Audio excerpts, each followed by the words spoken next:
Mummy, હા. દવા પીધી તમે? ના.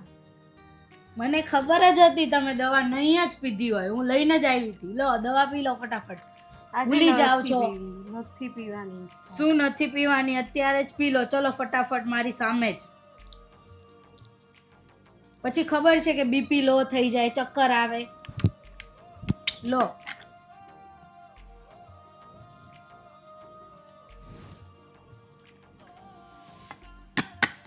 મને ખબર જ હોય તમે ભૂલી જ જાઓ અને તમારે પીવી તો ના જ હોય. દવા પીવાના ચોર છો તમે. તું પણ મારું કેટલું ધ્યાન રાખે છે. પહેલા તો બધા વાતો કરતા હતા આજુબાજુવાળા કે છોકરાની વહુ આવે ને એટલે આપણને હકે ખાવાય ના દે, હેરાન કરે, અને જેવું આપણી દીકરી રાખે ને એવું તો વહુ રાખે નહીં. પણ તું તો અલગ જ છે. મારું કેટલું ધ્યાન રાખે છે, ટાઈમે ટાઈમે ખાવાનું, દવાનું. અને મને અત્યારે તો એવું લાગતું જ નથી કે મારે દીકરી નથી. પણ મમ્મી, એવું ના હોય. બધી છોકરીઓ સરખી ના હોય અને બધી છોકરીઓને સારું જ રહેવું હોય, પણ ક્યારેક એવી પરિસ્થિતિ થઈ જાય કે એવું થઈ જાય તો બોલાઈ જતું હોય. પણ હું તો એવું જ માનું છું કે મારા મમ્મીને હું મૂકીને આવી છું, પણ તમે પણ મારા મમ્મી જ છો. મને તમારામાં મારા મમ્મી જ દેખાય છે અને હું મારા મમ્મીની સેવા કરતી હોય એવું જ મને લાગે છે. તો પછી મારે તો તમારી સેવા તો કરવી પડે ને. સાચી વાત છે. અને મમ્મી, હું તો એવું પણ વિચારું કે કદાચ આ જ સિચ્યુએશન જે બધા કહે છે આવી ખરાબ હોય, આ તે હોય, તો હવે મારા મમ્મીને જ કોઈ એવી છોકરી મળે કે એવું કંઈ કરે તો આપણને કેટલું દુઃખ થાય. તો મને તો એમ જ થાય કે હું કોઈ સાથે એવું ના કરું. અને મમ્મી, તમે તો મારા મમ્મી જેવા છો, તો તમને તો હું પૂરેપૂરી સેવા કરીશ જ. સાચી વાત છે. બધા એવું કહે છે કે ઘડપણનો સહારો સારો દીકરો કહેવાય, પણ હું તો એવું કહું છું સારો દીકરો તો કહેવાય જ, પણ સારી વહુ કહેવાય. પહેલાં તો ઘડપણનો સહારો દીકરો તો કામ ધંધે ગયો હોય, ઘરે ધ્યાન તો વહુ જ રાખે છે ને. એટલે આપણા સાચો ઘડપણનો સહારો તો સારી વહુ જ કહેવાય. Love you mummy.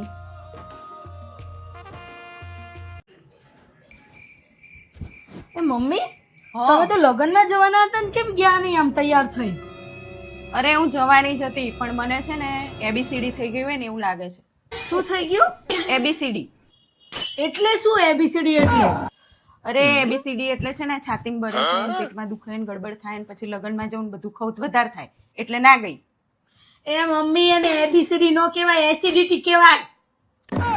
અરે બધું એક જ કહેવાય, ABCD ને એસિડિટી. હું ક્યારની તારી રાહ જ જોઉં છું. કેમ? અરે તું મારા માટે જઈને છે ને દુકાને જાય અને ઈકો લેતી આય તો આ મટે કઈક હવે. દુકાને થોડી ઈકો મળે યાર, ઈકો ગાડી આવે. અરે એ નહીં, આ પીવીને મટી જાય એ ઈકો કહું છું. હે ભગવાન, શું થશે આ ડોસી? ઈકો નો કહેવાય, એને ઈનો કહેવાય, ઈનો. અરે હા, હવે ઈનો ને ઈકો બધું એક જ કહેવાય. તું લઈ આય ને ભાઈ, અહીંયા મારથી રહેવાતું નહીં. એક નો કહેવાય. હમણાં ઈકો ને ABCD માં તો હું ગાંડી થઈ જઈશ.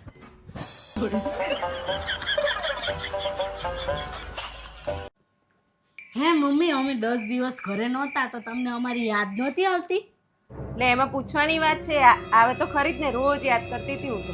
હે મમ્મી, તો પછી અમે હવે 10 દિવસ પછી ઘરે આવ્યા તો તમને કેવું લાગે છે હવે? હવે તો એવું લાગે છે ને કે 10 દિવસ આમ મસ્ત શાંતિ હતી, અવાજ નતો આવતો, અને શાંત વાતાવરણ અને એકદમ વાવાઝોડું ને વરસાદ આવે કેવું લાગે એવું લાગે છે. તમને હું વાવાઝોડું લાગુ છું મતલબ?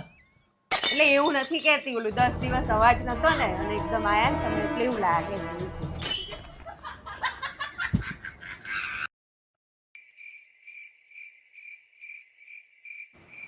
પહેલાના જમાનામાં છોકરીઓ એવું વિચારતી હતી કે મને સારી સાસુ મળે, ક્યાંક જબરી સાસુ ના મળી જાય.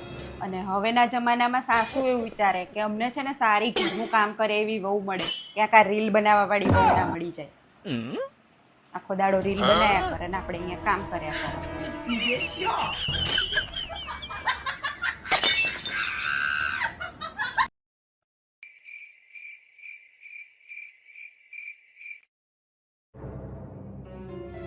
મમ્મી, હું ક્યારની જોઉં છું તમે કઈક વિચાર કરો છો. શું વિચારો છો?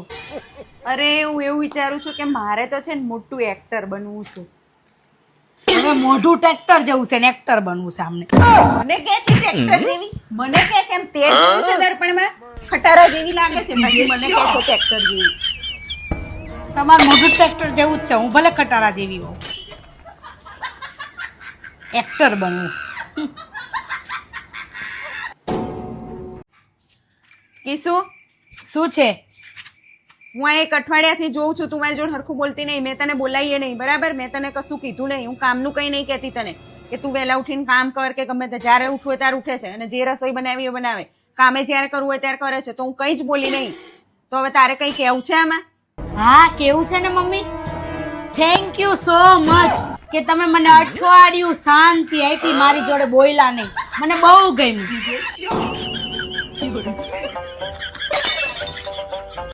અરે યાર હિરલ, તમે લોકો તો અમથા જ સાસરીવાળાને યાર બદનામ કરીને રાખ્યા છે.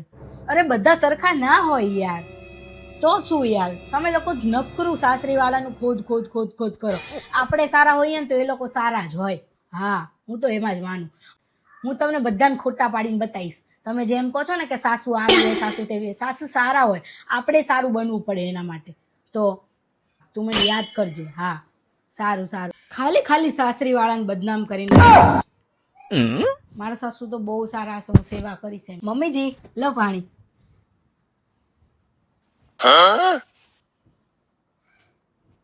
જમવાનું શું બનાવું મમ્મી? આ તમારું ફેવરિટ બટેકાનું શાક બનાવું હો ને મમ્મી? લાવો હું તમારા પગ દબાઈ દઉં થોડીક વાર. સારું લાગ્યું ને મમ્મી?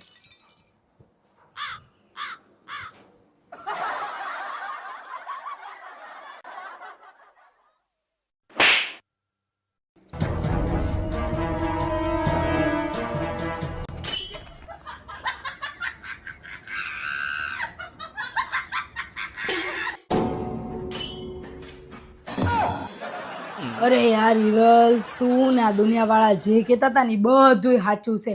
આ મારા સાસુની તો હું છે ને એક પગે ઊભી રહીને સેવા કરું ને તો એમને મારી કદર નહીં થાય, મારી કિંમત નહીં થાય. અલી ગમે એ કરું ને તો મોઢા જ બગાડે, ગમે એ કરું ને મોઢા જ બગાડે. એટલા મોઢા બગાડે ને મને તો ક્યારેક એવું થાય ને મોઢું ઠળી જાય. હા લે પણ કેવું કરે પણ લે, આપણને એમ થાય કે સારું આપણે સારી રીતે રહીએ ને તો એ સારી રીતે રહે, પણ સારી ડોસીનું નકરું મોઢું જ બગડે. મને તો એવું થતું હતું બધા હરખા ન હોય, પણ હવે મને ખબર પડી ગઈ બધી સાસુ હરખી જ હોય. ગમે એટલું કામ કરીએ ને તો આ લોકોને આપણી કિંમત ન થાય. હું કંઈ કરવાનું જ નહીં, હું માય છું. સારું હાલ, તું સાચું જ કહેતી હતી. હા સોરી મેં તને આવું કીધું, પણ તમે લોકો કહેતા હતા ને એ બધું સાચું જ હતું. હા हार वाल आओ मम्मी जी आप मुझे सोने की चेन कब दोगे? जब तू मुझे चैन से सोने देगी.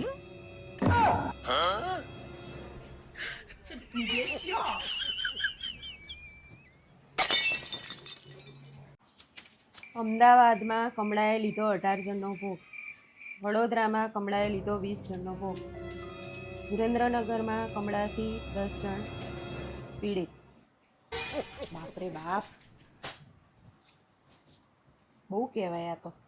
મમ્મી હા શું થયું? કેમ આમ ટેન્શનમાં બેઠા છો? અરે આ કેવી ડેન્જર બેન છે, મને તો એમ થાય છે. લે કોણ ડેન્જર બેન? અરે આ એક કમળા છે, કેટલા બધાને મારી નાખ્યા. અમદાવાદમાં મારી નાખ્યા, વડોદરામાં મારી નાખ્યા, સુરેન્દ્રનગરમાં 10 જણને મારી નાખ્યા. કોણે કીધું તમને આવું? આ પેપરમાં આપ્યું છે, બતાવો તો. જો આ લખ્યું જો. અમદાવાદ કમળાથી 10 લોકોના મોત, વડોદરામાં 10 લોકોના મોત. અલા મમ્મી, હા ઈ કમળા બેન કોઈ બેન નથી, રોગનું નામ છે રોગ. આપણને તાવ આવે તો ઓલો કમળો નથી થઈ જતો, કમળો. ઈ કમળો. અરે હા નહીં, મને એમ કે કોઈક બેન હશે કમળા. હા ખબર આવે. આવા પછી આખા ગામમાં જઈને કહે બધી વાતું અને બધાને બીવડાવશે. અરે તો મારે સમજવામાં ભૂલ થઈ ગઈ. મને એમ કે કમળા એટલે પેલું કોઈક બેન હશે કમળા. આવી સમજવામાં ભૂલું થાય પછી આખા ગામમાં જઈને કે બિચારા નો બીતા હોય ઈ બીવે કમળા બેન. अरे कृष्णा, हाँ ये तो बता सास और ननद में फर्क क्या होता है? अरे सास और ननद में क्या फर्क होता है? जो सास ना लेने दे वो सास, और जीवन में जो आनंदी ना लेने दे वो ननंद. મમ્મી એક વાત પૂછું હું તમને? હા કે ને. હું જ્યારે બી પિયર જવાનું કહું છું તો ત્યારે તમે મને ના કેમ નથી પાડતા પિયર જવાની?